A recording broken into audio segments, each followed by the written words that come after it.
You spent 3 hours organizing your workspace this morning and 0 minutes doing the task you sit down to finish.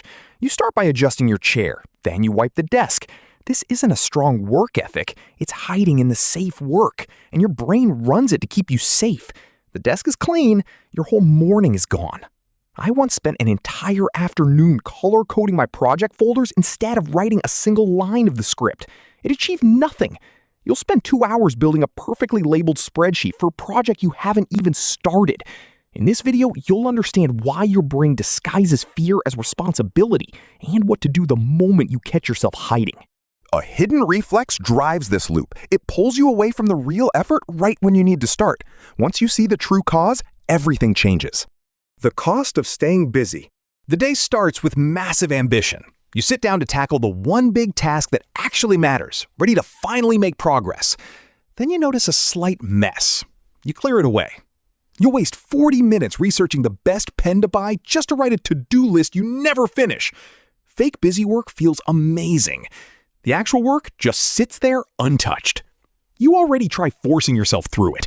You set a strict schedule and you download the focus apps. None of it works. The exact same pattern takes over anyway. This behavior is completely automatic. Discipline isn't the issue. Your body reacts before you even make a choice.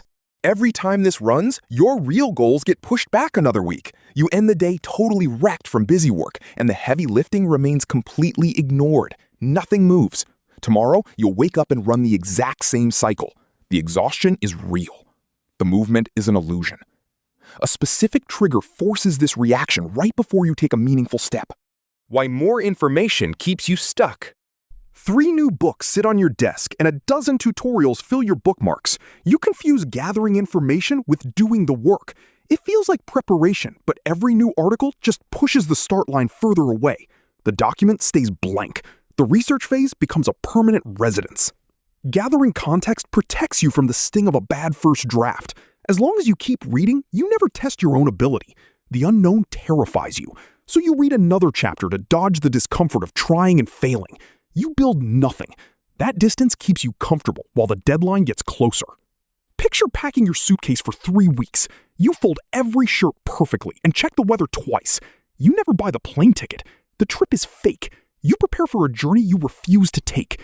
The folding feels productive, but you never leave the house.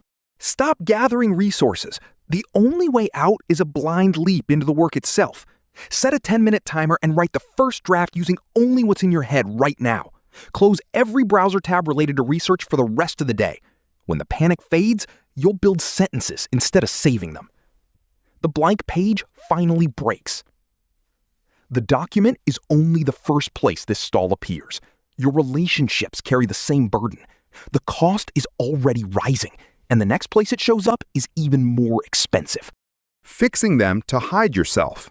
One path hands your friend a 5-step plan, while the other lets the silence sit. You take over their stress on the first path. On the second, they process it themselves.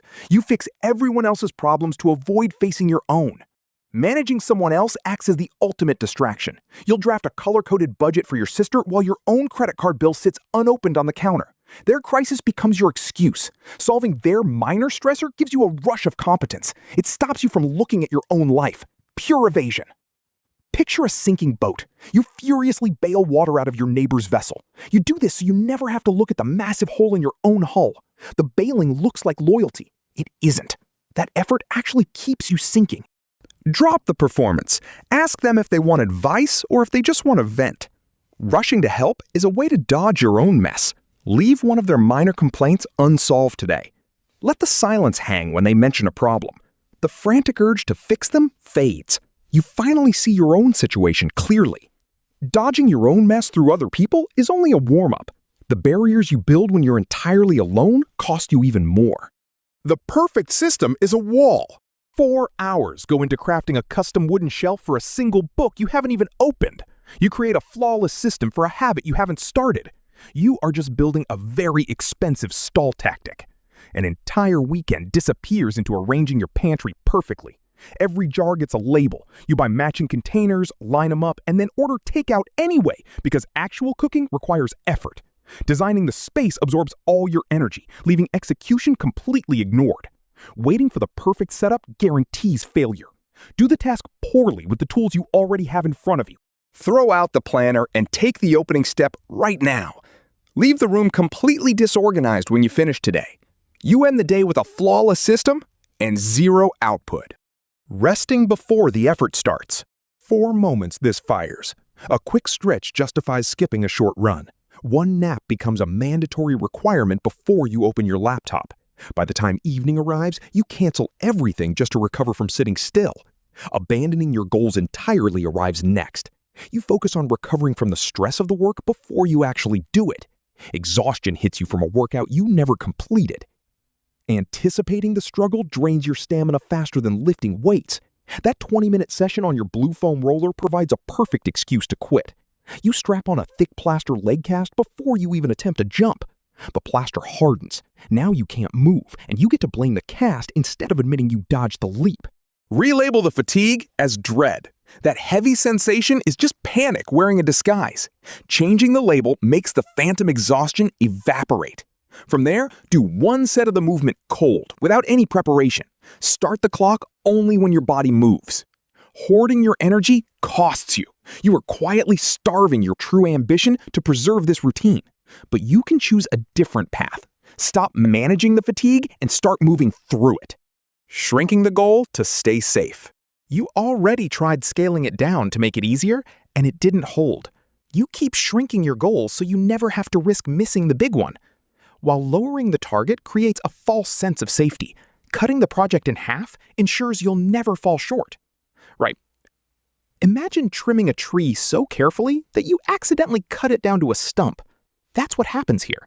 You clip off every difficult branch until a tiny block of wood remains. A stump is easy to manage, but it also never grows. You turn a massive public presentation into a quiet email update, so your jaw stays unclenched. Only 1 swap matters. Write down the most ambitious version of the idea and say it aloud. That action claims your ground. Send the unedited document to 1 person you trust. Stop adjusting the scope and execute the next move. Failure never touched you. You avoided it entirely by refusing to begin.